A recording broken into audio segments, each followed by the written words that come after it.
The survivor's childhood, Elizabeth Tudor, was born a princess, but her life began with a catastrophic fall from grace. She was the daughter of the formidable King Henry VIII and his second wife, the captivating Anne Boleyn. Henry had defied the Pope and broken with the Roman Catholic Church precisely to annul his first marriage and marry Anne, all in a desperate quest for a male heir to secure the Tudor dynasty. When Anne gave birth to a girl on September 7, 1533, it was a bitter disappointment. For the king, Elizabeth's world imploded before she was 3 years old. Desperate for a son and infatuated with a new lady-in-waiting, Jane Seymour, Henry turned on Anne Boleyn. On trumped-up charges of adultery and treason, Anne was arrested, tried, and beheaded at the Tower of London. The day after her execution, Henry married Jane Seymour. Elizabeth, the child of the disgraced queen, was declared illegitimate by an Act of Parliament and removed from the line of succession. She went from being the cherished heir to a royal bastard overnight. Her childhood was a masterclass in survival. She was raised in the shadow of the executioner's axe, shuffled between royal households, a lonely and often neglected figure in the brutal game of Tudor politics. Yet she received a superb Renaissance education, becoming a linguistic prodigy fluent in Latin, Greek, French, and Italian.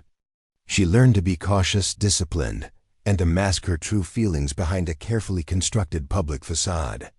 She learned that to survive, she had to be smarter, more patient, and more politically astute than everyone around her.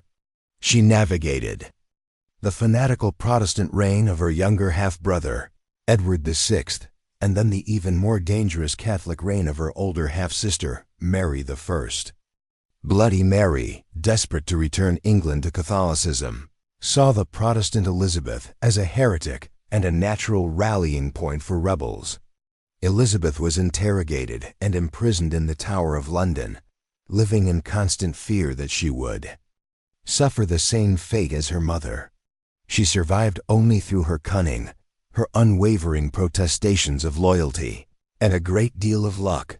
The impossible inheritance. In November 1558, Queen Mary died childless, and Elizabeth, the 25-year-old survivor, inherited the throne. The kingdom she took over was a disaster. It was bankrupt, religiously shattered, and internationally humiliated after losing Calais, its last possession on the French mainland. The country was bitterly divided between zealous Protestants and resentful Catholics. Her own legitimacy as queen was questioned by many, especially by the great Catholic powers of Europe, who saw her as a heretic and the illegitimate daughter of a scandalous marriage. They championed the claim of another, more suitable candidate, her Catholic cousin, Mary, Queen of Scots. From the moment she took the throne, Elizabeth was beset by one overwhelming question from her council and parliament: whom would she marry?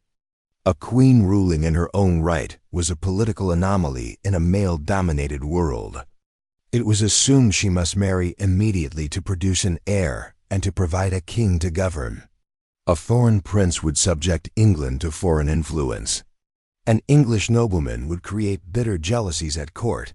Elizabeth, however, had learned a different lesson from her perilous youth. She had seen how her sister's marriage to King Philip II of Spain had been a disaster, dragging England into a costly war and making Mary deeply unpopular. She understood that her hand in marriage was her single greatest diplomatic asset. As a single woman, she could play the great powers of France and Spain against each other, dangling the possibility of a marriage alliance without ever committing to one. In a stroke of political genius, she decided to turn her perceived weakness, her gender, into her greatest strength. She would be married, she declared, to her kingdom. She would be the Virgin Queen. The middle way. Elizabeth's first and most critical task was to solve the religious question that had torn England apart. Her solution was a masterpiece of political pragmatism. She had no desire, she famously claimed, to make windows into men's souls. She sought not a victory for the most extreme Protestants, nor a return to her father's Anglo-Catholicism, but a compromise, a middle way that most of her subjects could live with.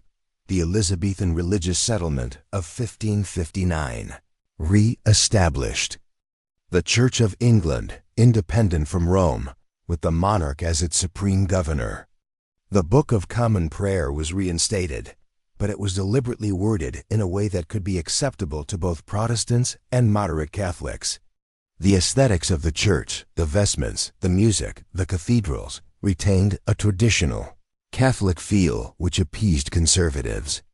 However, the doctrine of the church was fundamentally Protestant, which satisfied the reformers. This Elizabethan settlement was a brilliant compromise that, while it didn't please the most radical Puritans or the most devout Catholics, provided a foundation for stability and a new sense of English national identity.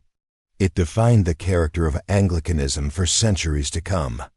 However, it did not end the religious threat.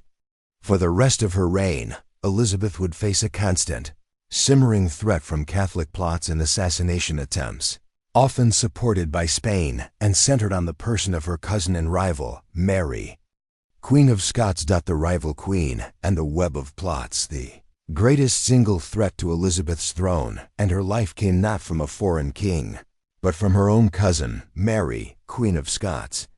Mary was, in the eyes of Catholic Europe, the legitimate Queen of England. As the Catholic great-granddaughter of Henry VII, her claim to the throne was impeccable, unmarred by the scandal of divorce and remarriage that tainted Elizabeth's own lineage. While she ruled in Scotland, she was a distant but potent threat.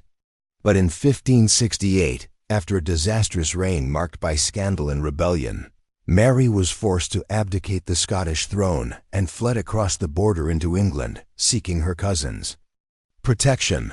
Her arrival was a political nightmare for Elizabeth. Mary was not just a guest. She was a royal prisoner and a living magnet for Catholic dissent. For nearly 19 years, Elizabeth kept Mary under a lavish but secure house arrest.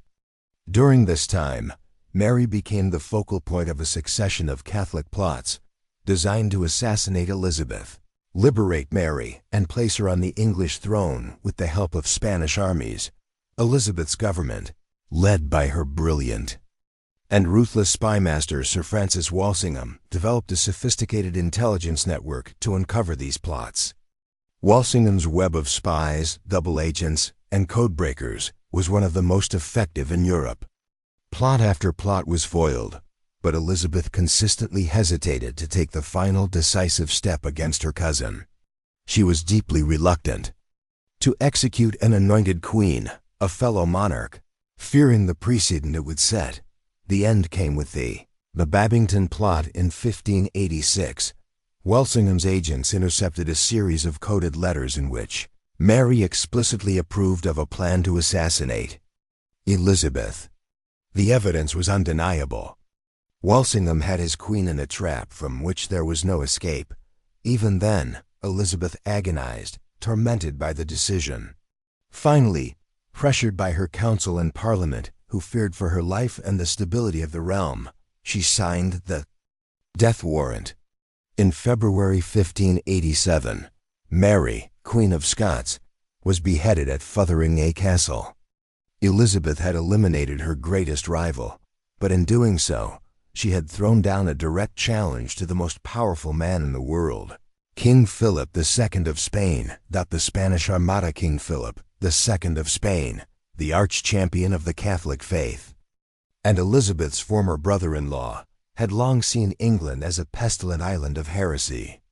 He was enraged by the execution of the Catholic Mary, Queen of Scots, and infuriated by the piratical raids of English privateers or sea dogs like Sir Francis Drake, who relentlessly plundered the Spanish treasure fleets returning from the New World. Elizabeth, while publicly disavowing Drake, privately encouraged and profited from his raids. With Mary's death, Philip decided the time for invasion had come. He began to assemble the largest naval fleet Europe had ever seen, the Armada. Invincible, the Invincible Armada. It was a massive force of over 130 ships, carrying some 30,000 men, designed to sail to the Netherlands, pick up a veteran Spanish army, and ferry it across the English Channel to conquer England, depose the heretic queen, and restore the Catholic faith. In the summer of 1588, as the great fleet sailed towards England, the nation was gripped by a mixture of terror and patriotic fervor. Elizabeth traveled to Tilbury to address her troops as they awaited the invasion. Dressed in a silver breastplate over a white gown, she delivered one of the most iconic speeches in English history. "I know I have the body of a weak and feeble woman, but I have the heart and stomach of a king, and of a king of England too. And think foul scorn that Parma or Spain, or any prince of Europe, should dare to invade the borders of my realm." The naval battle in the English Channel was not a single decisive clash, but a running, week-long engagement. The smaller, more maneuverable English ships, commanded by Lord Howard of Effingham and Sir Francis Drake, harried the larger, galleon-style Spanish ships, using their superior long-range gunnery to stay out of the Spaniards' preferred grappling and boarding range. The decisive action came when the English sent 8 burning fireships into the tightly packed Spanish fleet as it lay anchored off the coast of Calais. In the ensuing panic, the Spanish broke their defensive crescent formation, and the English attacked, inflicting heavy damage at the Battle of Gravelines. What followed was an act of God. A massive storm, which the English called the Protestant wind, blew the battered Armada north, forcing it into a disastrous journey home around the treacherous coasts of Scotland and Ireland, where dozens of ships were wrecked. The Great Invasion had been utterly defeated. The Golden Age, the defeat of the Spanish Armada, was the defining moment of Elizabeth's reign. It was seen as a divine deliverance, a sign of God's favor for the Protestant queen and her island nation. The victory ushered in a period of soaring national confidence and cultural flourishing that became known as the Elizabethan Golden Age. London became a vibrant, bustling metropolis, the heart of a new mercantile power. English ships, no longer just raiding Spanish galleons, began to explore the globe, laying the foundations for the future British Empire with the establishment of the East India Company. This new national confidence found its ultimate expression in the arts, particularly in the theater. A generation of brilliant playwrights, led by Christopher Marlowe and the incomparable William Shakespeare, emerged to create works of unprecedented power and psychological depth. The theater became the great art form of the age, and Queen Elizabeth herself was a keen patron, frequently enjoying plays performed at court. It was an era of extraordinary literary creativity, of sonnets and epic poems, of a new richness and confidence in the English language itself. The long sunset. Elizabeth's final years were a long, slow sunset. The victory over the Armada did not end the war with Spain, which dragged on, a costly drain on the treasury. She faced a difficult and expensive rebellion in Ireland. At court, the aging queen, who now wore thick white makeup and a red wig to conceal the ravages of age, struggled to manage a new generation of ambitious and often reckless young courtiers. Her last great favorite, the dashing but unstable Earl of Essex, launched a foolhardy rebellion against her and was executed. A final heartbreak for the queen. She had ruled for 44 years, navigating England from the brink of collapse to the status of a major European power. She had outlived all her enemies, but she could not outlive time. Unmarried and childless as she had vowed, the Tudor dynasty would die with her. In the last days of her life, she finally named her successor, James VI of Scotland, the Protestant son of her executed rival, Mary, Queen of Scots. Queen Elizabeth I died on March 24, 1603. The nation she left behind was profoundly different from the one she had inherited. It was more stable, more prosperous, more confident, and possessed a new and powerful sense of its own unique identity. The unwanted daughter, the royal bastard, the survivor of the Tower, had become Gloriana, the Virgin Queen, the mother of her nation. and one of the most successful and iconic rulers in all of history.